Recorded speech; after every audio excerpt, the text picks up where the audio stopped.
महीने का प्रदोष के दिन सोमवार हमने आशीष से कहा दुनिया के लोग कुंभ में त्रिवेणी के घाट पर जा रहे हैं, पर मेरे भोले बाबा ने यहाँ त्रिवेणी इकट्ठी कर। एक निवेदन सभी श्रोता बहन भाइयों से, कथा आस्था चैनल पर जो सुन रहे हैं, फेसबुक यूट्यूब पर जो सुन रहे हैं और पंडाल में बैठकर जो सुन रहे हैं, जिस दिन दिल से हारो ना,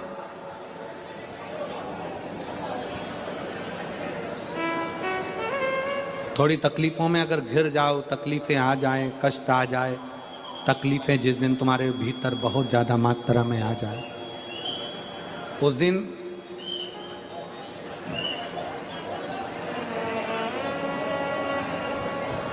तीन बेलपत्र, एक बेलपत्र में पीला चंदन, बीच वाली पत्ती। जिस दिन तुम्हें लगे कि मैं बहुत दुखी चल रही हूं और मेरा काम हो ही नहीं रहा, बहुत तकलीफ की जिंदगी चल रही है, कोई हाथ पकड़ने वाला नहीं है, कोई संभालने वाला नहीं है और बहुत तकलीफ हो रही है, बहुत तकलीफ। उस समय पर एक बेलपत्री के बीच वाली पत्ती पर पीला चंदन, दूसरी पत्ती पर लाल चंदन और तीसरी पत्ती पर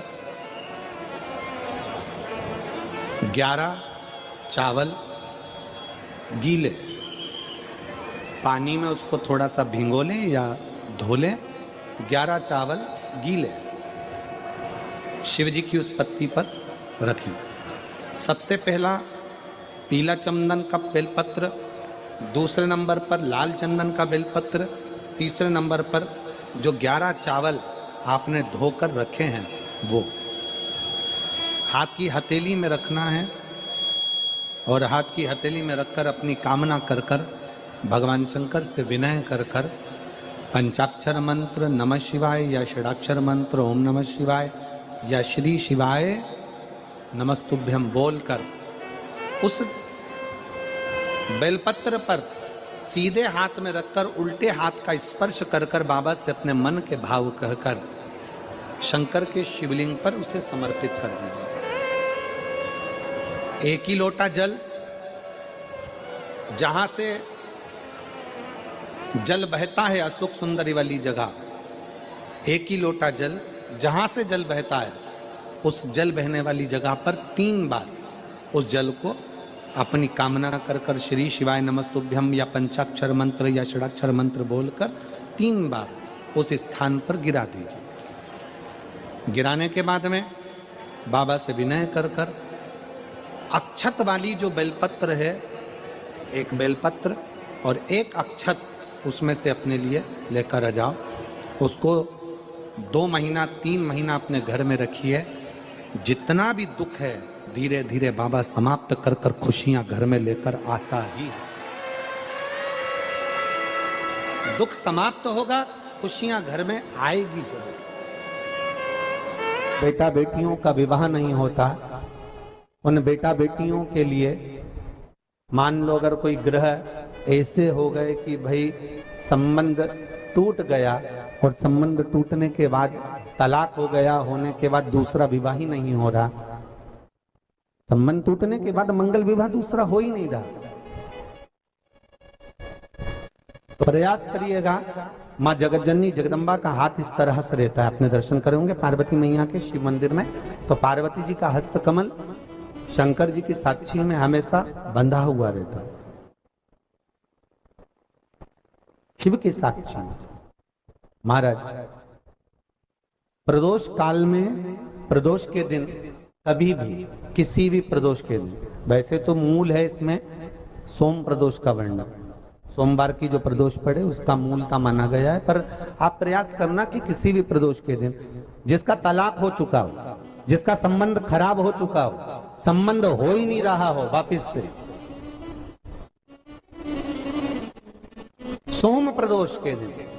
जहां मां जगतजननी का हस्त कमल बंधा रहता है और शंकर भगवान का शिवलिंग है। आप लोगों ने कथा सुनी होगी कि सबसे पहली यज्ञोपवीत संस्कार, सबसे पहला यज्ञोपवीत संस्कार किसका हुआ था और किसने किया था? महाराज, सबसे पहला यज्ञोपवीत माता ललिता देवी ने भगवान शंकर को यज्ञोपवीत धारण करवाया था।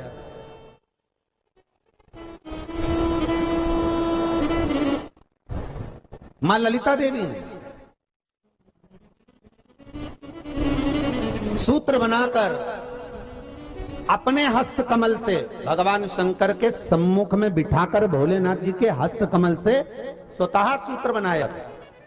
भगवान शंकर प्रसन्न हो गए थे, बहुत प्रसन्न भोलेनाथ जी। इसलिए शंकर भगवान ने ललिता देवी को 2 वर दिए थे, एक किसी का अश्रु नहीं देखूंगा, दूसरा जो यज्ञोपवीत समित समर्पित करेगा, यज्ञोपवीत का भाव जो मुझे देगा, उसके जीवन में बाधाओं को हर लूंगा। इसलिए आज भी हिंदू धर्म में देवताओं को जो यज्ञोपवीत चढ़ाया जाता है वो उलझा हुआ नहीं होना चाहिए। देवताओं को जो यज्ञोपवीत चढ़ता है उसको सुलझा कर चढ़ाया जाता है, समर्पित करेगा। अब कई विद्वान ब्राह्मण ऐसा कैसे यज्ञोपवीत में हल्दी लगाकर छोड़वा देते हैं, परंतु वो उलझा हुआ रहता है। वो सुलझा हुआ अगर चढ़ाएगा तो जो जजमान पूजन कर रहा है, जो जजमान पूजन में लगा हुआ है, उसको पूर्ण फल की अनुभूति हो, पूर्ण फल का प्राप्ति हो और ब्राह्मण भी बंधन से मुक्त हो। ललिता देवी जी, तो हमारे यहाँ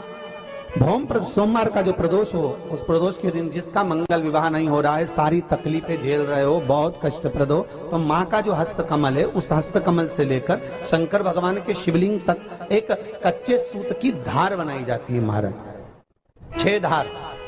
कच्चे सूत की बनाई जाती है। यहाँ शंकर भगवान का शिवलिंग है, यहाँ माता का हस्तकमल है, हस्तकमल से चालू होकर शिवलिंग, शिवलिंग से चालू होकर हस्तकमल, ऐसी 6 धार बनाई जाती है हमारी। और धार बनाकर उस धार पर माखन का लेपन किया जाता है भगवान शिव को। जैसा ललिता माता ने भगवान शंकर से वर प्राप्त करा था, उसी तरह फिर उस लेपन को लगाने के बाद उसको उतारकर उसी को लपेटकर शंकर भगवान पर उसको चढ़ा दिया जाता है, मात्र अपनी मंगल विवाह की कामना कर कर। अगर कोई कुंवारी अवस्था में कर रहा है तो उसमें हल्दी लगाए, और अगर कोई शादी होने के बाद, संबंध टूटने के बाद दूसरी शादी के लिए कर रहा है तो उसमें हल्दी ना लगाए।